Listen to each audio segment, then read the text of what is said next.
любое дело, которое она начинает, просто у нее с легкостью получается.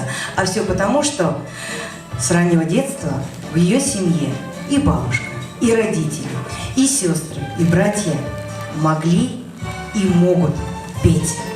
Хотите это увидеть? Хотите это услышать? Так давайте поприветствуем на этой сцене семейный ансамбль Максимовых.